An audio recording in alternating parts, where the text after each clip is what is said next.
Oh, it's on. Hi. How do you even start off something like this? I'm Smith. Or I guess you already knew that, since you are me. Well, our doctor recommended that we start keeping a video diary of our days. And I'll admit, I have been putting it off a little, but I think it'll be good for me to talk about my feelings. Which means I probably have to talk about this next part. Okay, so things were a little weird after the accident. While I was recovering in bed, I just felt awful. I guess I just felt like the chief had betrayed me. The chief! I trusted the chief with my life, and it felt like he just threw me away the instant I was a problem. And I guess I felt like this for a really long time. But then, after about a week or so in bed, it clicked. The chief hadn't betrayed me. He was scared of me. I mean, can you believe it? The chief was scared. Honestly, until the accident, it hadn't even occurred to me that the chief could get scared, like the rest of us. I mean, he's just always so serious and quiet and brave. But as you know, I had a bizarre problem for a while. One day, after coming home from a local sandwich shop, I just couldn't stop making puns. Which was fine, and even kind of fun. I mean, I've always loved a good pun, but one day those puns just stopped making sense. And the world around me changed to make them make sense. Eventually, some horrible things started happening, so I tried to force myself to stop, but that almost made it worse. At some point, I just lost control, like words were just exploding out of my mouth. And that meant that, eventually, I put the chief in serious danger. I mean, I really could have hurt him, bad, or even killed him. And so it only made sense that the chief did what he was trained to do for 20 years. He stopped me. And if anything, it was actually really lucky how everything turned out.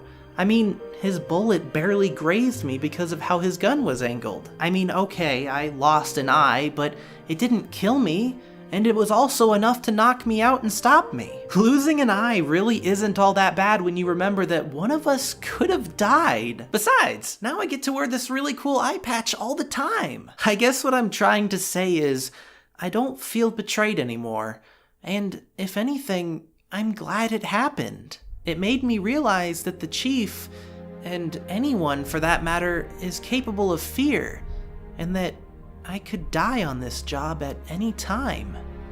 And realizing those things made me decide that I want to put more positivity in the world.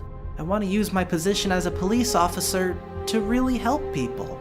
Because a lot of times we do terrible things because we're afraid of what'll happen if we don't. I don't know how much longer I have until I kick the bucket. So before I do, I want to show as many of those people as possible that it's okay to be scared, and that there will always be someone willing to help if you just let them. You know, in a way, it's kind of perfect that me and the chief work together. And not just because I have the best officer in the world backing me up on missions. I'll admit he can be very serious and domineering with how much he wants to follow the letter of the law. But I mean, I think that's a good thing. He keeps me grounded in reality. In fact, I kind of see him as my dad.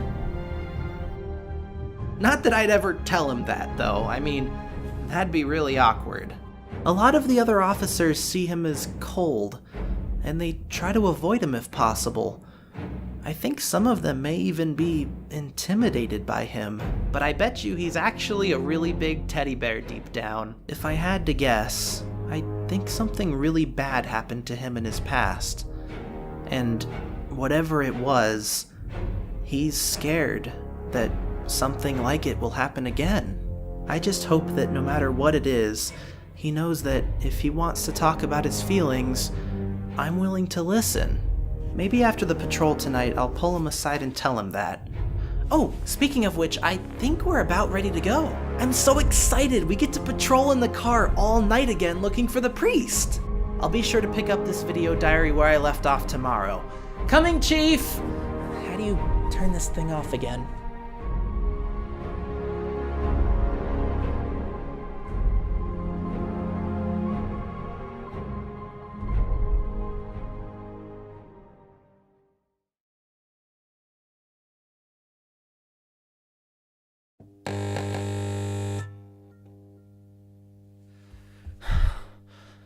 Sorry I've been gone so long, Riftdale, but I'm back now. And this time, they won't silence me.